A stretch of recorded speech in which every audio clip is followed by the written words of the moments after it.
Hey everyone, welcome to A Mess Nonetheless. I am Rachel. And I'm Melissa, and we are sisters. Hi everyone. Welcome. We are almost done with the season, which is kind of sad, but it'll be good. Kind of crazy. Really good. We've already had, I think, a whole season happen. I know. One more episode after this one. So I was just telling Melissa that instead of going to my garage and getting like a folding table, like a grown up, because that's what I need to podcast in my room, because I have family members out in the rest of my house. I did not. And I took my hamper. Built the tower.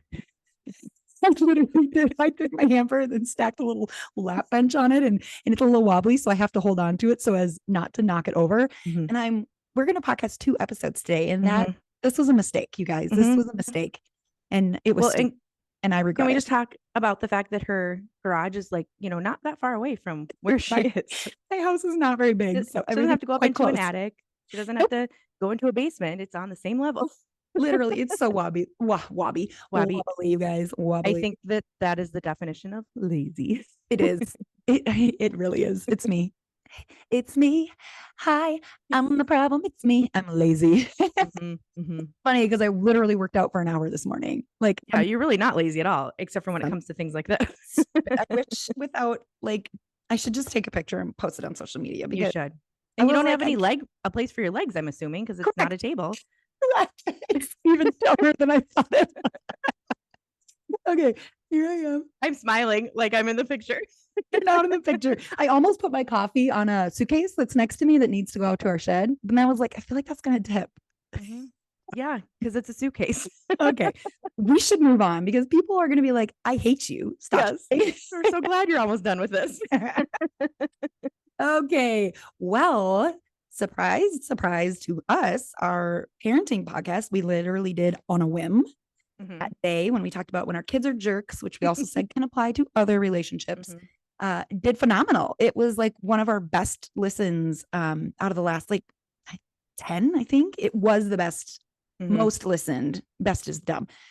That's not the right word. It was the most. She's the best listened to. Best listened to. You guys, I'm really not together today. Also, she wasn't yesterday either, because all day long we had miscommunications through text that were all on her. They were. You gotta understand we're on different time zones, but different time zones throughout the year. When you guys are, and when people in Minnesota are doing daylight savings, which I can't remember on it or off of it, all I know is it changes. So sometimes we're an hour apart, sometimes we're 2. So when we always do things in Central Standard Time, I never say my time. We always do things in Melissa's time. And that's just, then we know we're always talking about Central Standard Time. Unfortunately, I'm still an idiot. So I still think that. She's like, let's do 10:30. I was like, great, we'll do 1 your time. And I was like, okay, I guess we're doing 1. You have no idea. I didn't even want to do 1 your time. 10:30 your time is better for me. I don't know what I was thinking. Thought it was weird. Yeah. Okay. So back to parenting. So we were like, okay, we're not a parenting podcast. We don't want to alienate our listeners who don't have parents or don't have parents. Sorry, if you don't have parents who don't have kids, or are well into, adult outside children. Of actual parenting. Yeah. Outside of actual parenting. And so I was like, okay, how do we do this where what we talk about could literally apply to every person in the world?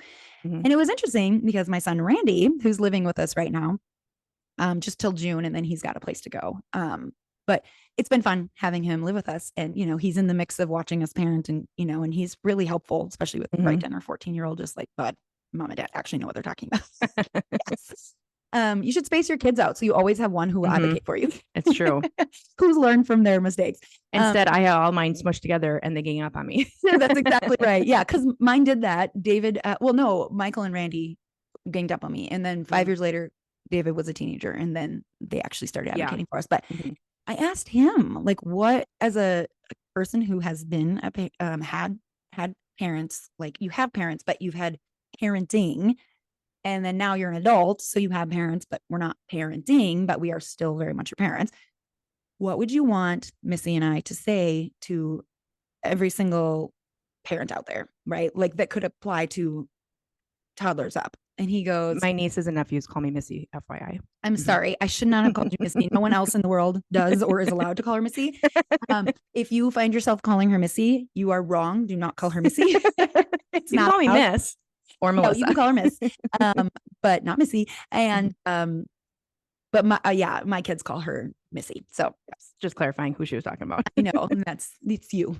They're talking about you. He said grace for everything, grace in every situation. And I was like, okay. So we talked about that. And one thing he said is, as a kid who's been a kid to us and now is an adult kid to us, he said, every time I can reason, okay, there is a reason for everything mom and dad do, then grace comes in on his side. Like, okay, I understand why you did that because you have a good reason. And he said, for us, like watching us parent these younger kids and remembering what it was like to be parented by us, he's like, when you look at the kids and you're like, okay, there is a reason for what you're doing. It might not make sense to the majority of the world, but in your brain, it makes sense. Or like you are responding out of trauma, or you are responding out of exhaustion, or you are responding overstimulation, right? Like recognizing there is a reason for everything our kids are doing. I mean, even sometimes when they're like, I have no idea why I did that. It's like, well, that means your brain is underdeveloped, right? Like there's a legit science to that. And he just said that grace, when that grace comes in, he's like, it makes every situation easier. And so if we model this grace to our kids, like he's like, I now, Randy, know how to have grace for people and like think through what are they thinking, because he's like, I've watched you and dad model it. And he's like, it makes all of my relationships better. Yeah. And I just if you're wondering what grace means, like if you're like, okay, what does that look like in a relationship? One of the phrases that I feel like identifies grace really well is giving someone the benefit of the doubt. Yeah. Assuming the best in them, assuming that even if what's coming at you is hurting you, that is most likely not their intention, because most people, their intention isn't to be crappy. It's not to hurt people. It's not to ruin relationships. And even when with our kids, like even when our kids are acting out, their intention usually isn't, I want to have a big tantrum here. I want to have a big fit. I want to be prideful and rude and hurtful and all these things. It's coming from something. And I'm not saying those things don't need to be addressed and dealt with. Right. But giving them the benefit of the doubt that there's often something else going on, or there's a reason behind. And so, well, he was talking about his son when he was a baby, and he was like, oh, I'd just be like, come on, you have everything you want. Like, why are you still crying? And he said it helped him to be like, okay, think of things through his eyes. Like he's up in the middle of the night. Our room is a little bit colder than he wants it. He misses the womb. Like here, we pulled him out into this world. Like, he's a baby. Like he doesn't know how to regulate his feelings and emotions. And so, and I love that. It's like, that. When you're toddlers, it's like when they're throwing a fit in the store, well, did you pack a snack? Like, are they getting too close to lunchtime? Like the best thing you can do for your kids, especially if you're a mom to littles, is not let them get hungry. 100%. Don't let them get tired. Don't let them get hungry. Exactly. Be prepared for everything. Right. And so literally this advice goes all the way up the line, and it applies to other relationships too. Having grace for your spouse, having grace for your friends, not assuming the worst in your neighbor. That neighbor's kind of annoying. Like going, okay, well, I see him leave at 5 o'clock in the morning and I see him get home at 7 p.m. every night. Like, maybe he might be a little tired. Exactly. Exhausted. Maybe he misses his family. Maybe he's working hard and still not making ends meet. And he doesn't know how it could possibly work anymore because he's so tired. And just, you don't necessarily have to know the situation, but to kind of paint a picture of grace. Changes everything. Yep. So that's kind of what we're going to be talking about today. It wasn't quite an intro. It was a whole big point, but so a couple other things in parenting and in all relationships is being able to be wrong and apologizing. And we're always talking about humility here, but this changes everything. 100%. It softens every situation immediately. When we've talked about our relationship and when I just couldn't be wrong, which of course I was, but like I just couldn't be wrong. It made it difficult to be in a relationship with me. It built a big wall. It does. Yeah. It builds a wall. And so like, especially for our kids, young and old, they need to see, hey, mom and dad aren't perfect. And they know they're not perfect. Like, well, I think most of us as parents, probably most of us as spouses and as friends, I mean, I think we want to be someone that people can come to and talk to and tell us what's going on. Tell us the thing they did wrong, or the thing that they're embarrassed about, or the thing they're sad about, or they want to change, or whatever. Their issues. Yep, exactly. But if even though these things are not the same thing, if you're never able to say you're wrong and you're sorry, they're not going to come to you with their issues, because you're not going to be approachable. Safe. Yeah, approachable and safe and trustworthy, really. Right. Because if someone really is wrong and we know they're wrong and they literally can't say sorry ever, they are not trustworthy. That's what it really kind of comes down to. Right. Well, and being vulnerable, I mean, it goes in line with this, but there's so much more to just being vulnerable than being wrong and apologizing. Like, I had a woman who asked me, like, how do I help my 17-year-old son with his anxiety? And she's like, I know what it is. I have crippling anxiety. And I'm like, okay, do you talk to your son about crippling anxiety? And she's like, no. Like, yeah. He needs to know. He needed to know 5 years ago. Yeah. This is something you deal with. And so he can see you through a lens of, okay, mom understands. I can share this. She's like, he doesn't want to talk about it. And I'm like, well, he needs to know. Seems like you don't either. Right. And I mean, she was like, in the best of way, like truly, like, what can I do? But I was like, it does, like, our vulnerability goes a long way with our kids. It's true. When our kids are dealing with anything that's kind of ongoing, like, you know, one of our kids really struggles with pride. One of our kids struggles with anger to an extent. Anger is probably too strong of a word, but just kind of a little hot tempered. And one of our kids really struggles with feeling sorry for themselves. And any time that Bill and I can talk to them and be like, I want to name them all as you're saying them. I know, but that's rude. So I won't. It is. But anytime we say, we understand, like, I can understand the feeling sorry for yourself. And it's a terrible feeling and it feels so gross. And I know you don't want to be here, but we need to talk about it. Or, you know, when Bill can talk about being hot tempered, like he can give so much insight, and we have a different credibility with our kids when we can say, these are things we've been dealing with, and these are ways we've dealt with it, or these are ways that we've overcome, you know, and things like that. And then they soften because they don't feel defensive, because they realize that, because we can say we're on our kids' side all the time, but if we don't literally side up next to them, they don't believe it all the time. Right. And same with just other relationships, like our spouse. Right. And, you know, employees, if you work and you're a boss, it's like, people need to know you're in their corner. Yes, it goes exactly. a long way. Another thing in parenting and in other relationships is allowing people to make their own mistakes. So, for instance, you know, when you've got teenagers, like, we had this situation happen this week, and our 14-year-old like did not want to participate. And it was so dumb. It was something he goes to, but when it suddenly was happening at our house, he didn't want to. And I was like, oh, that's funny. You're dumb. Like, that's what I was thinking. Like, you're dumb. This is dumb. I wanted to force him to go. Like, it was literally in our backyard and he wanted to sit in his room. And we had like a Young Life at our house. And Joey was like, I get it. I would have been embarrassed to have Young Life at my house in high school too, even though he went all the time. It's like, what?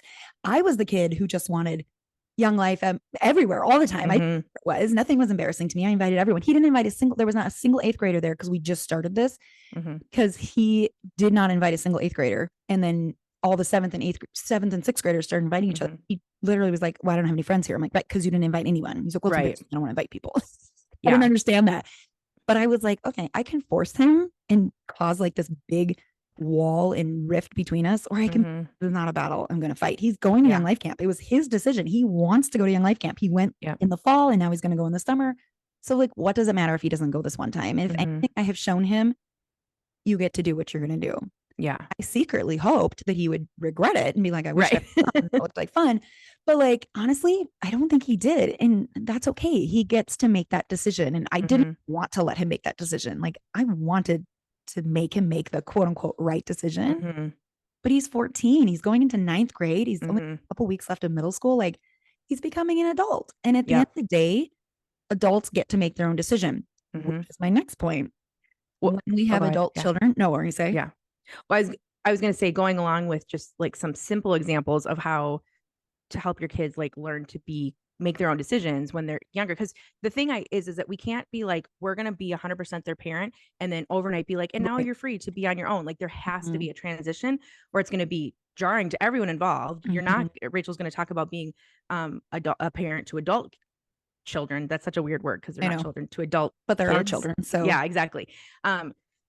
But it can't have adults. It has to grow into that. And so like simple things, this is the thing that came to my mind right away, is when our kids you know, when they're younger, we monitor everything they watch, everything that, you know, every TV show, every movie, every video game they play. And as they become closer to high school, we start like letting them make some decisions and like, okay, how do you feel about this movie? Like, we have some conversations and then they get to a point in high school where we're like, we're going to trust you to watch the movies that you're going to watch because you're about to be on your own. And we're not, I mean, this sounds so simple, but we can monitor those things all the way through the time they leave our house if we're not careful.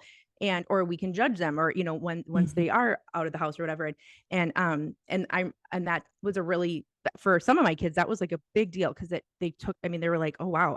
It was like, I have a responsibility to decide if this is good for me or not. And, we're like, if you start watching it and it doesn't feel right, or it feels like there's too much of this or too much that, whatever makes your like spirit uncomfortable, just shut it off. Like, we do that all the time. And then like when our kids are seniors in high school, we stop having them check in with us all the time. We stop having them have a curfew. Ask for permission. Yep. Like they don't have permission. They check in, where they are, but they don't ask permission. Correct. Yeah. Thank you. Yes. Yeah. I was like, you didn't say it accurately. No, they don't need to get a yes or no, because if they're gonna move out of the house the next year, go off to college, they're gonna be 100% on their own. Right. And we want them to start making decisions on their own under our roof, so that if they really mess up, they're right here. We're right here to walk them through it, versus being instead of letting it happen when they're out of the house. Yep. And having a thumb on them, and then they get out of the house and they're like, I literally don't know how to make a decision for myself because I've always been told what I can and can't do. Right. So that's just some little ideas. Yeah, those are huge. I have great respect for you for those things, and definitely will and plan to implement some of those too. We're at this place where Brighton's still like, Mom, can I watch this movie? And I'm like, I don't think it's a good fit. And he's like, okay.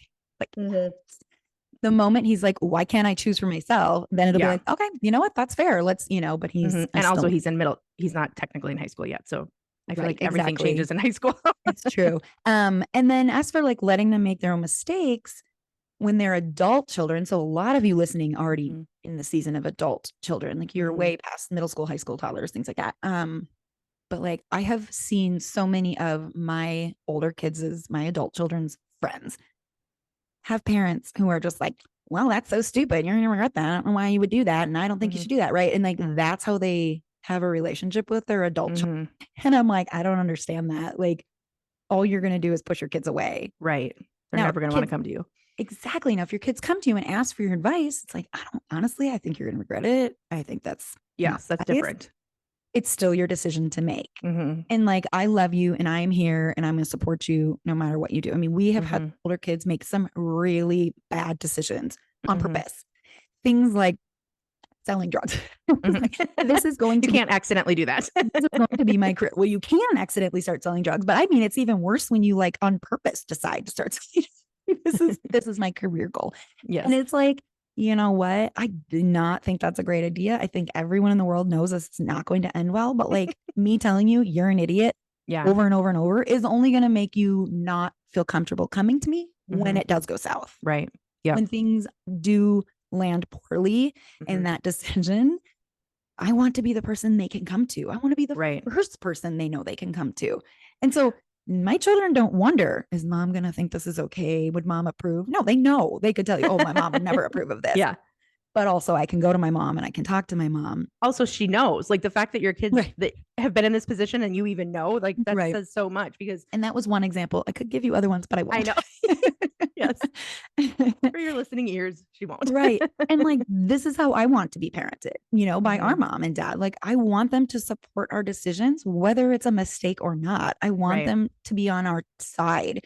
I want them to be a safe space for me. So it's like, why would I not parent my children the way I want my parents, not parent them, but be in a relationship with my adult children? That's a good way to say it. Yeah. Because I'm not parenting them the way I want my parents to be in a relationship with me. So it's like, and if you don't have a great relationship with your parents and you're like, well, I wish they did this, this, and this, like take a look at your own parenting or your own loving your adult children and see where you could do things better. Right. What were you going to say? Well, I was just going to say, I mean, we all know that we have learned probably the most through any mistake that we've made, through anything that has gone wrong. And so if we try to step in front of our kids ever making mistakes, we're taking away learning opportunities from them. And it's painful. It's painful to watch. It's not like you sat back and were like, oh, look at them making all these mistakes. No big deal. Like you were sad and you would cry and you would pray. Like, you would reach out to people who love them and be like, please be praying for them and protection. And like, so it's not like it's a no big deal, but absolutely. Yeah. They've learned so much, just as we've all learned so much through our mistakes. And I think sometimes we feel like as parents, it's our job to protect our kids from ever making mistakes. Right. Well, and we don't want them to make the mistakes we've made. Right. So it's like, well, I already made that mistake. So you don't need to make a mistake. And I've seen some friends do that. I'm like, this is going to backfire. Like it's almost kids like don't care about the mistakes we made. They don't, that means nothing to their dumb life. And irrelevant and old. Yes, exactly. To be adults, toddlers and adults before they see the greatness of us. That's not true. My 9-year-old still thinks I'm pretty great. So does my 12-year-old. Actually, I'm doing pretty good. Oh my gosh.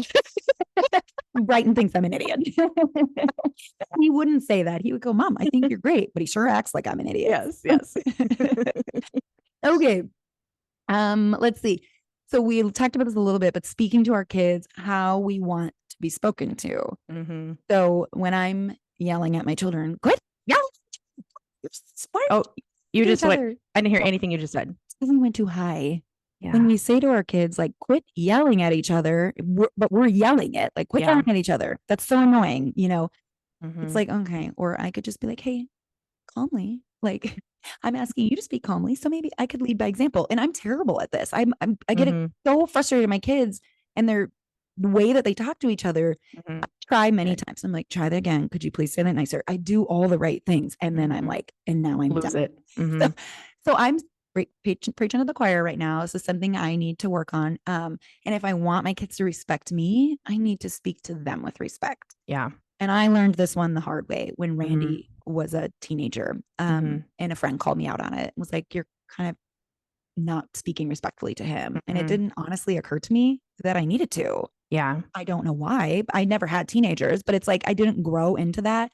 And I don't know that I would have done it right with Brighton either if someone had not like literally shown me, right, you're not doing well, this I think right. Sometimes, I mean, I know Bill and I mean, this is something Bill and I wrestle with sometimes as parenting is we're like, we have the right to do what we need to do and say what they have pushed us to the limit. So we have the right to yell. We have the right to disrespect them. We have the right. Oh, easy to feel that way. It is. And it's not right. I mean, we don't have the right. Our job is, I mean, the Bible is very clear to not exasperate your kids. Well, all of those things exasperate our kids. And so it is. And we obviously get pushed to our limits. So it's not and I want to make it very clear that when Rachel and I are like, here's some things that we, have learned about parenting. These are things we are learning all the time. Still and we are learning. Practicing all the time and failing at all the time. Yep, absolutely. It's easy when we're on here for 25, 30 minutes and give off some advice and idea, and be like, oh, we've got it all together. Cause we do not. No. And our children could come on and say, and I was going to say, and if any of our kids are listening, they're going to be like, they are messes. What are they talking about? I know, but that is the name of our podcast. We are a mess nonetheless. Clear. Although we are intentional and we work really hard at things, we fail. Correct. Well, my next point was don't exasperate your children. I love that you said that. Both Ephesians and Colossians says that. Do not exasperate your kids or become discouraged. And this is a big thing.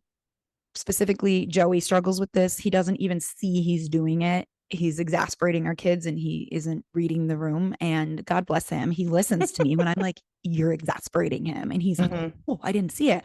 And he's working on, how do I see this? But like, at least he listens to me. And I have had conversations with both of him and Brighton and said, Brighton, you have to be able to say to your dad, you can use that word. You can use a different word. Like, you are exasperating me. And that'll snap him out. He doesn't mean to do it, but like, we can do it so easily. We just push our kids and push our kids and push our kids to the brink.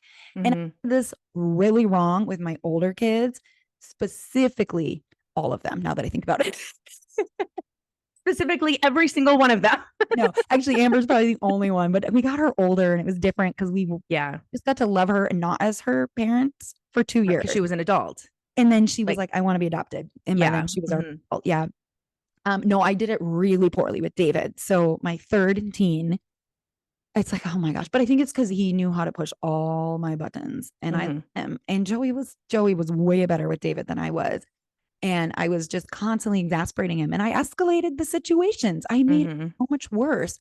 And I'm thankful that I don't have that like hot and cold relationship with Brighton, because I really do think sometimes it comes down to our personalities and how they like rub against each other. Because Brighton and Joey, they rub each other the wrong way, and it's like, so then there's me and I'm around so much I can say like exasperating him. Unfortunately, I didn't have Joey around enough to tell me constantly I was exasperating. I knew I was doing it, but I didn't have anyone there to say, stop. Like if Randy had been there, I'd have said, Mom, can I tell you when you're, exasperating? Right. I made things so much harder than they needed to be in my poor day. Like he just, you know, he already had enough trauma. And then here comes me and Amber, they're biological siblings and they grew up together. And I was always like, I'm sorry, I'm such a terrible mother to your brother. And she was like, you're the best mom he's ever had. I was like, okay, thank you. She wasn't, I mean, you know, she had a point. Like, was doing things better than a lot of moms in his life had done. Yeah. But I was still exasperating him. And so if you're like, I mean, what's the actual definition of exasperating? I'm like, if you're wondering, like, what is that? Let me That's my response. It's pulling up. Yeah, that was helpful. You can't think of a way to describe it. Exasperate? That sounds wrong. Hey Siri, what does exasperate mean? Oh, my phone is up. Oh, maybe she can understand. I don't actually know. I don't know how to spell it, even though I'm looking at it in the Bible. Oh my gosh, we should have been more prepared with this. What's the word? Exasperate? Exasperate.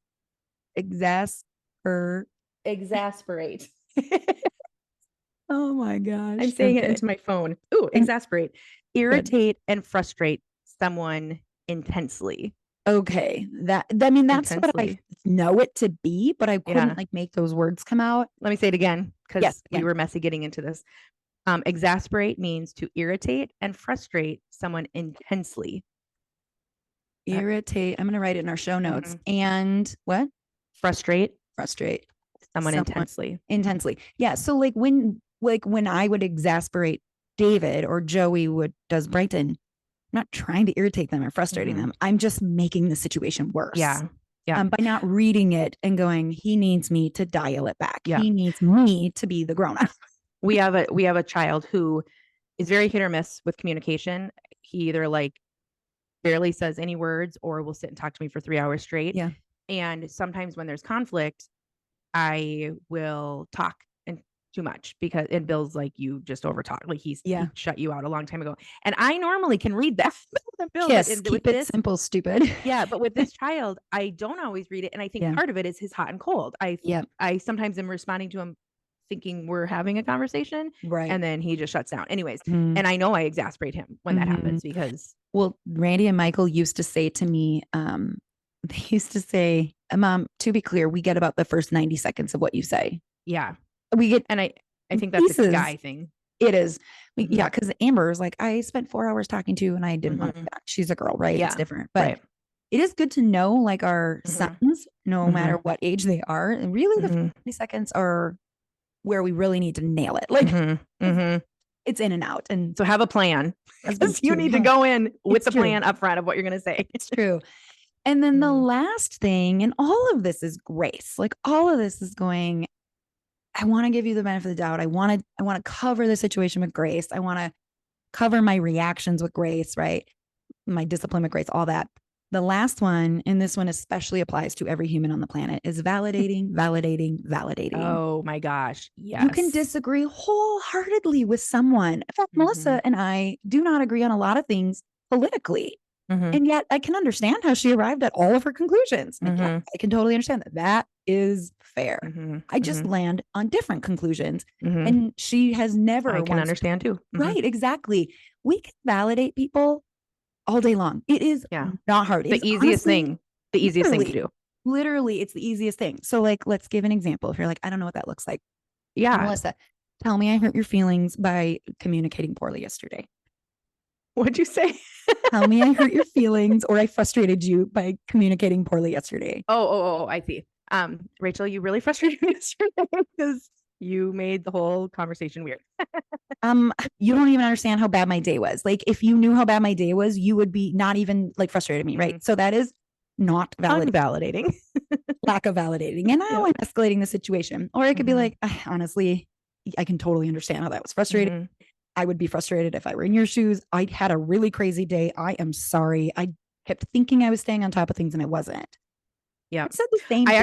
I can give an example of where validation versus non-validation, like just a little bit ago, right before I got on here with my husband. So this is not just about kids. This is about any relationship you're in. We just did it and it was between you and I. Yep, exactly. I'm a manager at my work, and that is like my goal is to validate as often as possible because and people are like, oh, really? Thanks. Like it's just such an easy thing.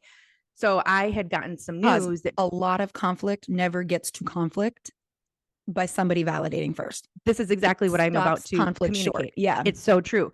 So I got some information that made me have some fear in regards to my husband's health. Okay. And I'm not going to go into details, but so I called him and was like, we need to get this checked into immediately. Like this makes me scared. And for whatever reason, instead of him validating my fear and saying, absolutely, this is why it's not emergent. This is why it can wait a few weeks and why I need it to wait a while. He felt defensive. Like he felt like I was attacking him, which is a strange thing on my end. I can't quite wrap my head around that. Instead of saying this is not a big deal. So instead, because the truth of the situation is that it's not as scary about him as it felt like it was. Sure. He could give me reasons and facts and around it. Sure. But instead he got mad at me and then it turned into this thing. Yeah. And I was sad and I was crying. I'm like, I just needed and I don't get afraid real easily. And so I was like, I just was kind of scared about this and his lack of validation, we ended up having conflict. And I'm not blaming him. I'm just saying that if he would have just started with, I can see why that scares you. This actually is why it's not that scary for me, why it's not as big of a deal. I could have been like, okay, that makes sense. But it took a long time to get there because then of course I'm reacting to his reaction and it just became this thing. And, so when you say validation can prevent so much conflict, I'm like, that is such a great phrase to hold on to because it's true. Yep. And because that would have prevented a whole lot of long conversation. Well, and just think about, so if you're listening and you're a white person and you've heard people of color talk about their frustrations of being a person of color, and your mind goes to, well, statistically this, and you go to all the reasons you think their story isn't valid, you're completely missing the point. If you go, wow, that's what it feels like to you to be a person of color. Wow, that must be so hard. Must be so hard.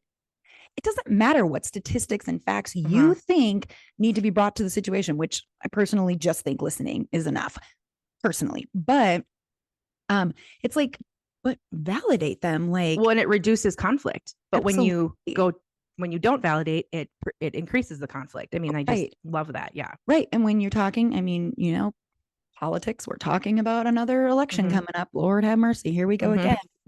Feel like we just did this. And you're going to have people you love who vote in ways you don't understand. And you don't have to have these conversations, but if you want to, and you're willing to have the conversations, have the conversation with the intent to listen. Yes. And validate, which doesn't say, oh, sure, I should vote for your person. No. Okay. That's not at all what it's saying. This is important to you. I can see that. And, and so this goes way beyond parenting, way beyond parenting. Take this into social media, take this into your neighborhood book club, take it with you, validate. It's not hard. It doesn't mean you never say your perspective. It means you stop conflict in its tracks by validating. Well, and when you're validating, you're focusing on something good. You're focused. I mean, you're not making up lies. You're not being true to yourself. You're just focusing on the good part of whatever's happening in front of you instead of the feelings, their feelings, even if it's not good feelings, feelings. Right. That too. Yeah, exactly. So far in parenting, it's like to your toddler, I can see why you're having a hard time. I would too if mommy forgot to bring me a snack, right? Validate your toddler. You can validate your husband or your spouse. Like you're saying, I can see why that made you afraid. Please understand it's not what it feels like, but I understand. Right. It's big. Validating your teenager. Like, I can understand it's really frustrating. I'm not letting you go to this party. I'm sorry. I hated too when my parents told this kind of stuff. I did, your adult children. I can see why selling drugs seems profitable and lucrative. I can imagine why it feels like quick and easy money. I mean, you can even validate that kind of garbage. Guys, I'm sorry. Like, all my kids are doing great, but man, some of them have just done some dumb things. So funny. Oh my gosh. You can validate pretty much almost anything under the sun except like being a child predator, things like that. Obviously, or sexual evil. You can't validate evil. You can't validate evil, right? Like, no. But so many things. So we are definitely like out of time. Yes, and definitely. So it's going to be a long one. So we need to have a challenge here. I feel like the challenge should have to do with validation. Yeah. Because that's something you can take in every because you have to have grace for someone to be able to validate. So I think when you have to put your pride aside. Yeah. So I just think really being able, practice validating both in just easy ways and like, hey, you did a great job today. Or like when, like, hey kids, you cleaned up the kitchen great. Cause it's easy sometimes for me to like, I'm not going to compliment them on this thing that I have to hound them about every single day. Cause finally they did it right. Like, but clearly just say good job getting it right today. Like, yeah. And then also having conversations and being intentional to not bring in conflict by validating. Be intentional about like avoiding conflict when possible. Just keeping conflict at bay. Yeah, about keeping validation. And it's like you can't avoid conflict forever. Then No. Saying that, I kind of sounded like I was saying that, but yeah. I love that. By validating. Yeah. Okay. All right, guys. Well, we'll see you next week for our last episode of the season. Yeah. And always check us out on social media. Please share what you're liking and hearing. And review us on Facebook and Spotify and or Apple Podcasts, whatever you're listening on. So many options. All right, guys. Bye. You might feel that your life is a mess, but don't feel bad. Ours is too, but we own a microphone and we have no shame. That's why we'll talk about how our life is a mess nonetheless. That's the name of our podcast.